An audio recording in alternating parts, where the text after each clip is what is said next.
Lord Alistair straightened his cravat, his gaze sweeping over the bustling London ballroom with a practiced air of indifference. He was the most eligible bachelor of the season, a man whose wealth and title made him the target of every debutante and their ambitious mothers. Tonight, however, his eyes landed on someone entirely unexpected. She stood near the French doors, leading to the garden, a wallflower if he ever saw one. Her gown was simple, her hair unadorned, and she held a book, of all things at a society ball. He found himself drifting in her direction, drawn by an invisible string. "Lost in another world, are we?" he asked, his voice dripping with the easy charm that had broken countless hearts. She looked up, her eyes wide and intelligent.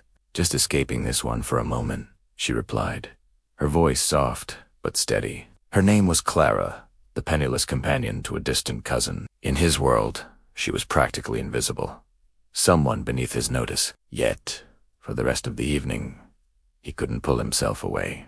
Her wit was sharper than any jewel in the room, her spirit brighter than any chandelier. Days turned into weeks. Alistair found excuses to cross her path: a chance encounter in a bookshop, a stroll through the park where he knew she'd be walking. Society whispered.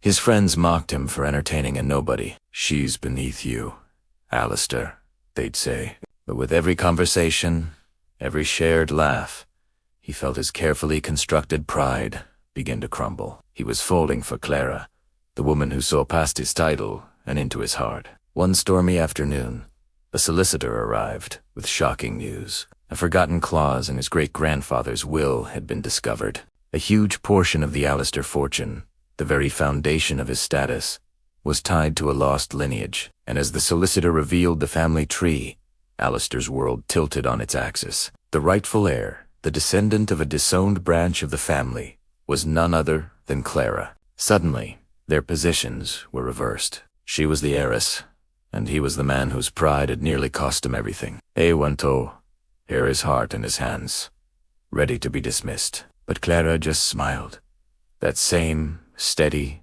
intelligent smile from the ballroom. "It seems destiny has a sense of humor," she said softly.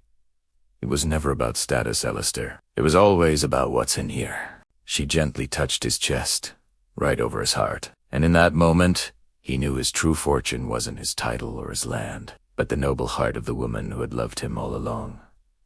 Thanks for watching. If you loved this story, make sure to like, subscribe, and hit that notification bell for more Noble Heart stories.